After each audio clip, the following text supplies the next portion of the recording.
Timnas Indonesia gagal lolos ke Piala Dunia. Pasca kegagalan Timnas Indonesia lolos ke Piala Dunia, banyak hujatan yang tertuju kepada Coach Patrick. Guys, ini nggak fair guys kalau kita menyalahkan pelatih. Kalau kita menyalahkan pelatih atas kegagalan ini semua, harusnya kalian kalau mau menyalahkan, mau protes itu ke PSSI.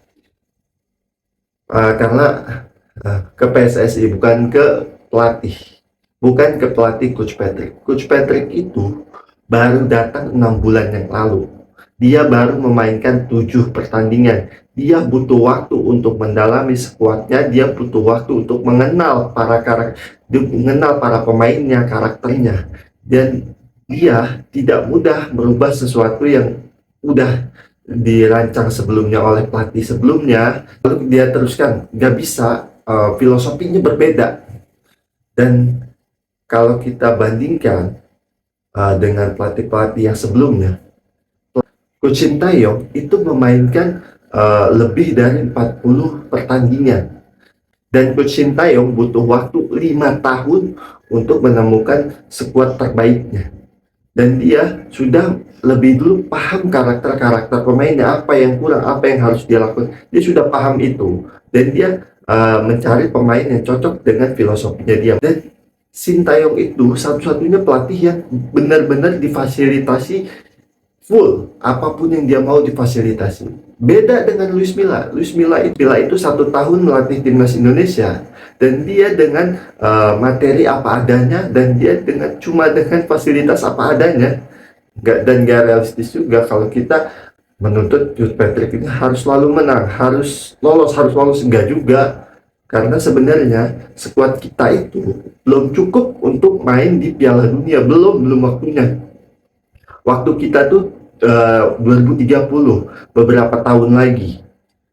Dan mungkin kita bisa bicara banyak di Piala Asia, mungkin. Dengan apa? Dengan pengalaman yang kita sudah lewati.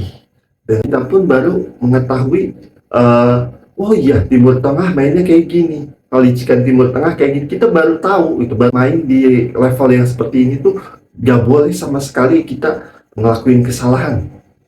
Gak boleh kita namanya narik baju, gak boleh namanya kita ngeremehin lawan, giring bola sana sini depan lawan. Benar-benar kita waspada dengan lawan, dan kita belum ada di level itu. Terbukti beberapa pemain kita banyak yang blunder, banyak yang belum siap, banyak yang kecapean. Dan itu memang belum waktunya guys. Kalau dipikir-pikir juga, pemain-pemain kita masih mediocre.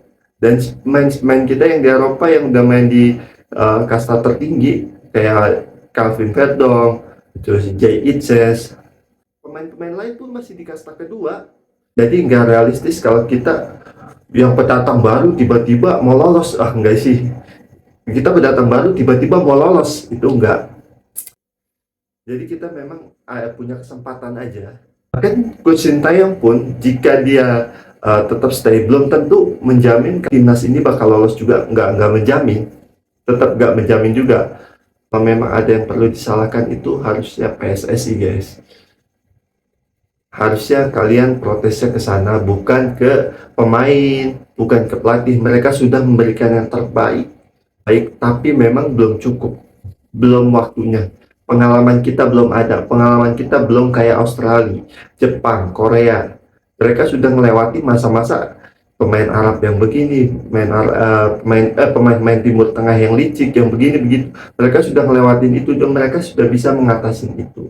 Harusnya kita tuh bangga karena kita tuh yang tadinya kesulitan melawan Timur Tengah, kita susah melawan Australia, Arab, sekarang kita sudah mulai menipiskan jarak. Kita udah mulai bisa mengimbangi, kita udah bisa mencetak gol, kita udah bisa memberikan gol balasan, kita juga udah bisa menyusahkan mereka sampai mereka melakukan trik-trik kotor untuk menang lawan kita. Nah ini sebenarnya modal buat kita. Buat apa? Kita kedepannya memang kalau untuk saat ini kita belum cukup, bisa jadi nanti di Piala Asia kita bisa bicara banyak. Bisa jadi kita bisa ngalahkan Jepang. Jadi buat supporter bola, jadilah penikmat sepak bola yang smart, bukan yang FOMO, bukan yang menghujat, tapi support timnas dengan apa yang sudah dilewati, mensupport, memotivasi dengan apa yang sudah mereka lalui. Saat ini mereka sangat terpukul dan butuh dukungan motivasi buat kita. Jadi jangan saling menghujat. Semua pasti memikirkan yang terbaik. Jadilah supporter yang smart.